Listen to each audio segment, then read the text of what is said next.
Do you think the US will ever get to 1 million Bitcoin if they tried to purchase that much?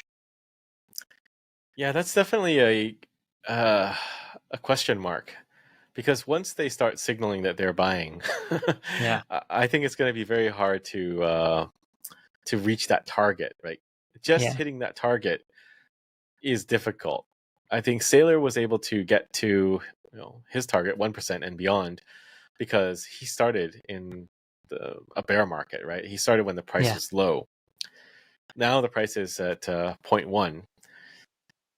You know, Bitcoin can easily 10x, and we've done Yeah. 10, 17x before too. And with the nation states buying with unlimited bullets, they can really quickly bid this up very quickly. So the question is how fast they can move is one dimension of it. If they can go quickly, maybe there's a chance. But I think as soon as they start to buy in numbers, like serious buys, like buying 100,000 coins, reaching that 100,000 target, I think we're going to start to see Bitcoin shoot up very rapidly to maybe 5 million a coin. Yeah. I have a feeling. I actually have a feeling that they might reach the 1 million. I really, because I thought Bitcoin would reach $1 million before the ETFs get to 1 million Bitcoin, because I thought people were they were diamond handed. They actually wanted to hold, but I think a lot of people don't quite understand what they own. Like I would say, probably out of the people who own Bitcoin, maybe maximum 10% understand it, right? Yeah, I would say that's a fair assessment. But there's one thing that's different, which is if a nation state is buying in size, Hmm. you kind of have to understand that you probably shouldn't sell it. So when Bitcoin starts to go really exponential, like it's going from 1 to 2 million to 3 million, then I think people are going to question what exactly am I selling the Bitcoin for? Why Mm, am I selling it for the dollars that the government is spending to buy Bitcoin? And what am I going to yeah. do with the dollars? What is the interest rate on those dollars? Like how am I monetizing my dollars then? And at the same time, geopolitically, countries are moving away from the dollar. So maybe it's declining in usage in international trade. So there's a lot of dimensionality to this that I think people have to think about and consider. But they're definitely going to see it firsthand and they'll have to deal with it on the spot when it hits. But I just think there is a point at which you can no longer be oblivious to what's happening, and you have to understand, like, okay, I'm going to sell Bitcoin to the government for $5 million, and what do I do with that now? Like, merchants are starting to price things in Sats. So, did I make a bad trade or a good trade? I think they'll find out it's a bad trade. Yeah. Yeah, always. I think whenever you see you sell Bitcoin for dollars, you're always going to feel at least a little bit stupid in the future. At least a little bit. You're always going to feel a little bit of pain just because of how the asset is designed, right? You can create more dollars out of thin air. You can keep printing more, keep printing more. You can't do that with Bitcoin. Do you think that we're going to see the world just completely denominated in Satoshis in our lifetimes? I think it's highly likely. Yeah. Simply, like, people don't want bad money. Like they'll Yeah. they, they'll they'll realize quickly, like, okay, my neighbor is not accepting it, or the corner store is not accepting the fiat anymore, and they'll quickly realize that they should you know start buying in Bitcoin. And at a certain point at which that happens, people just start pricing it in satoshis. Like, we already have the Lightning Network transactions mostly priced in satoshis, right? People are using Sats as the unit of account for Lightning, and it's been like that for years. So that's just going to accelerate, and I think it makes sense. Like, if you divide 2.1 quadrillion Sats amongst the 8 billion people in the world, you end up with a number like 259,259 Sats per person. Yeah. And we know that's not possible to achieve because the ETFs hold a massive amount, MicroStrategy holds a massive amount, and there's hodlers. So, what is the real number? Probably closer to like somewhere in the 10,000 to 50,000 Sat range. And if you look at purchasing power of the dollar uh, going back 100 years, that's kind of roughly right. You paid I think maybe in the 60s and 70s, you'd pay 15 cents for a burger. So maybe Hmm. you'll pay 15 sats for a burger, but I think maybe lower. It might be like 2 sats or something like that. But that kind of number scale seems to make sense if you go back to that 1960s earning and wages. You make 1,000 sats a month, and in a year you make 12,000. House maybe costs 2 years of your wage, so it's 24,000 sats. But these kind of scales probably make sense, and we'll probably need to go to subsat denominations like sat cents. Like 100 of these sat cents makes 1 sat. Yeah, I agree with you. I think over time it's going to become so extremely valuable that we won't be able to. I think a Satoshi will be too much, way too much value, right? I actually have. I wanted to ask you. I want to show you something on Google Finance. So we have the exchange rate between the naira and Bitcoin. So a lot of people say to me whenever I talk about this, they say, "Oh, completely different currency. U.S. dollar is different from the naira. Um, you can't really compare the two." So if we look at Bitcoin versus naira, we see in May of 2016, one one Bitcoin was worth 90,000 naira. Today it's worth 164 million naira. Do you think within the next 8 years it's possible that one Bitcoin could be worth 160 million US dollars? The reason why I say this is because the year before, the numbers were almost exactly the same. So in 2015, one Bitcoin was something like 64,000 naira. And when I was looking at the chart for the US dollar at the same, like at that time, so 8 years later, it was exactly the same number. So to me, it seems like a trend where this thing is going to add a zero every 3-4 years. Do you think it's possible that one Bitcoin could be worth 164 million US dollars by the next 8 years? I would say theoretically yes, but practically no, because No. there's a point at which it just cuts off and you stop denominating things in dollars, right? It just makes no Right. sense anymore. Like, does anyone care what the exchange rate of the euro is to Deutschmark? Not No. really. So you just go to sats at some point. I would say probably in the million range, it just starts to drop off and people just start using sats. And then we just Oh have wow. deflation from that point. Wow. So wait. So you think that we're going to be denominating things in satoshis within the $1 million range? I would say so. Wow. I actually hadn't thought of it that way. I thought it would take a lot longer. I thought it would take until like 10 million, 20 million, 50 million, 100 million. I thought it would take longer. Like, but at the point where, I mean, I thought it would happen slowly, but that that actually makes sense because at that point, so many people will have owned Bitcoin. The people who own Bitcoin, they're going to want to spend it. So they're going to be willing to give away their Bitcoin for goods and services, which makes complete sense. Um, I was thinking of another, just a really important milestone, I guess.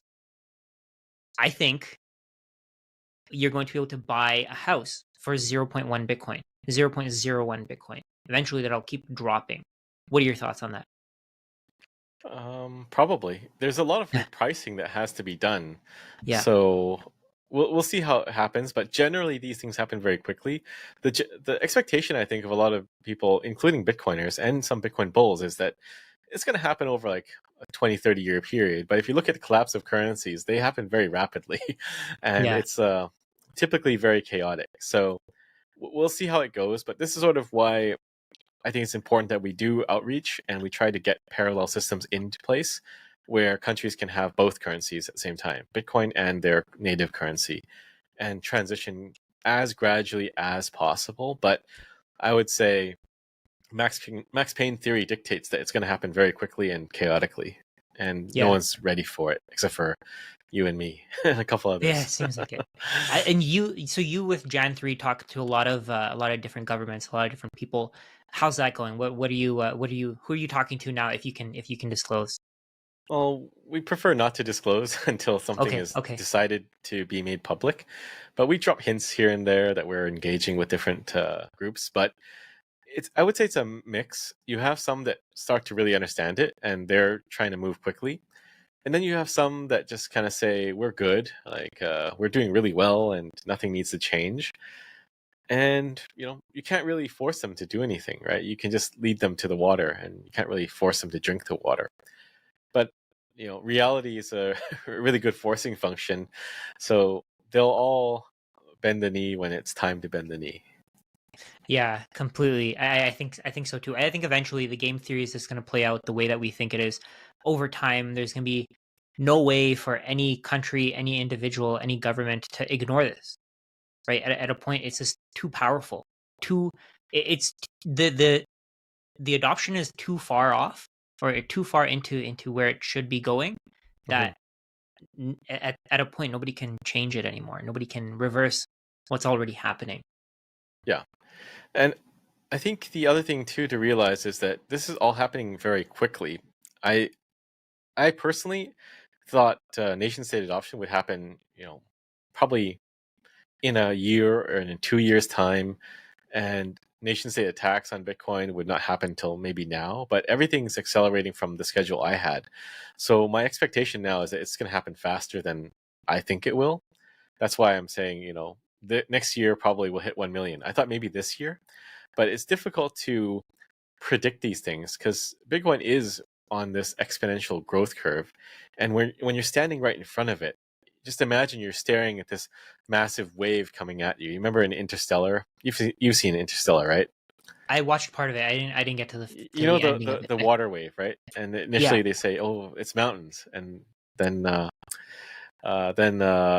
Matthew says, "Oh, it's a wave. Those are waves. It's a wave, right?" But Oh, you're right. looking at something far in the distance, and it's hard to tell. And if you're looking at Bitcoin's exponential growth, you're kind of staring at this wall, and it's like all in front of you, all around you, and it's just approaching you very quickly.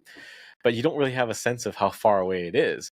But the thing is, you can look at it and maybe see some details on it that indicate that it is coming closer. But it's impossible to see exactly how big this thing and how fast it is moving towards you because it's everywhere.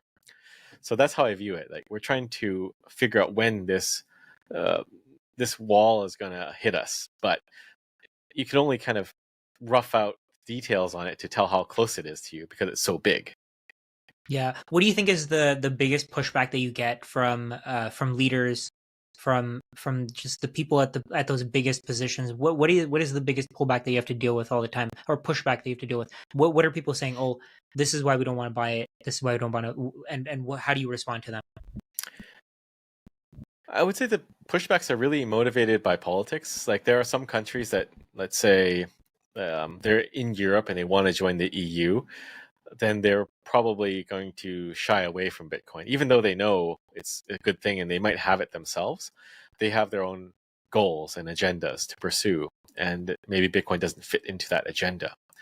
But other than that, I would say it's very binary. Either they know and they're going to try to do something quickly, or they don't know and they think it's fine and then they don't want to do anything at all. Yeah. So it's either one or the other, really. Yeah. Yeah. I think that makes sense. So, what would you say if somebody says, "Oh, I don't think that this is the right thing for us." I mean, I guess you just have to teach them the basics. Well, what's the most common pushback that you've gotten? Like, why do people not want it? Is there a reason that they tell you? You said regulations, but do they say things like, "Oh, it's a pyramid scheme," like the generic stuff that we hear? Do you get a lot of that as well? Not so much. And if I No. do hear some of those things, I just kind of point to BlackRock and say, Oh, you go tell them it's a pyramid scheme, or you go tell them it's a scam. Like it's the largest asset manager on the planet. Like what more, what more certainty do you need that it's a legitimate asset class? I don't know. If that doesn't convince you, nothing can. But yeah, I mean, other criticisms, it's generally more like we don't need it, or we think we're fine. That's the general sentiment.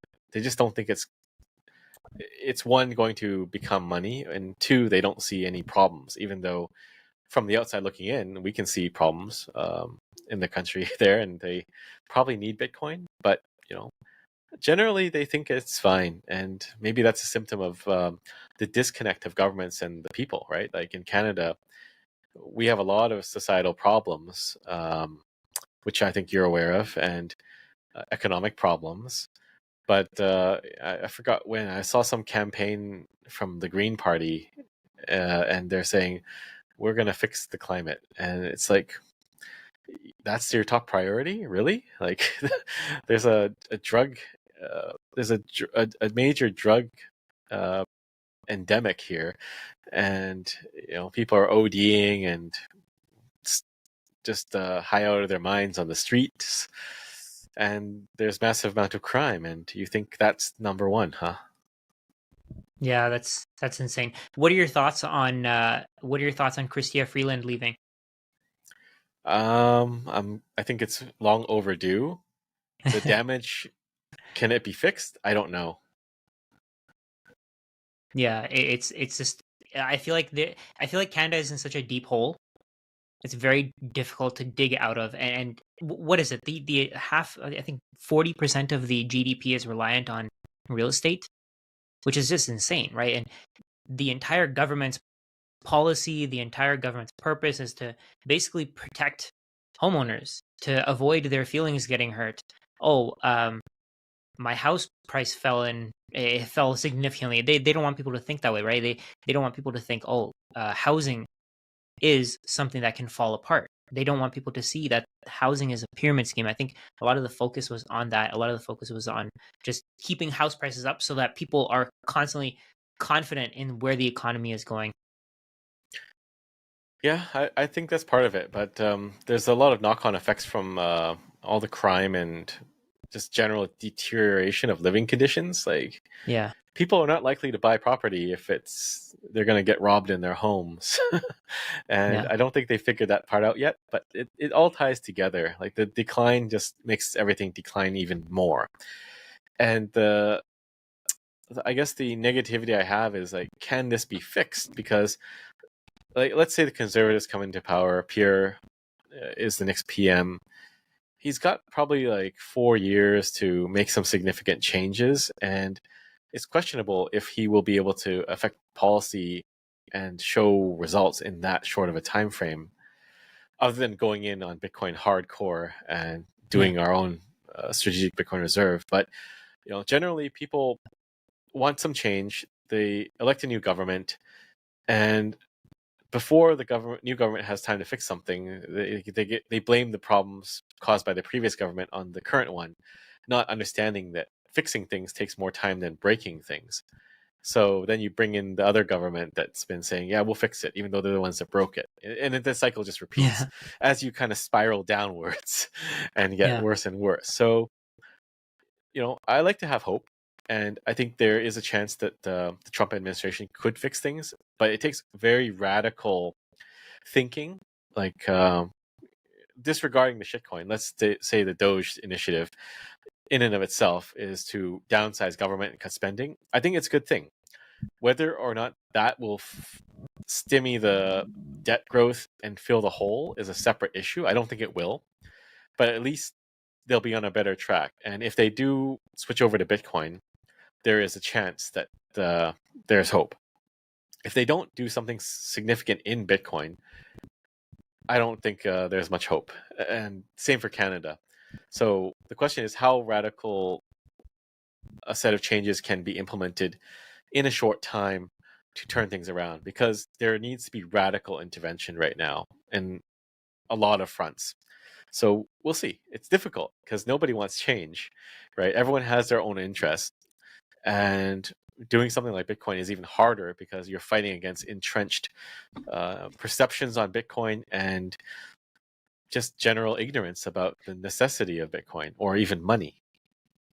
Yeah. Yeah. Most people have no idea what money is. Do you remember that interview? What was it? The guy it was one of the people from I think it was a chief economist. He was saying how he doesn't know how the dollar is, or the government issues money. It was just crazy. He sounded so clueless on what was happening around him, and he's supposed to be those people that actually control the financial system and advise the government on what they should be doing.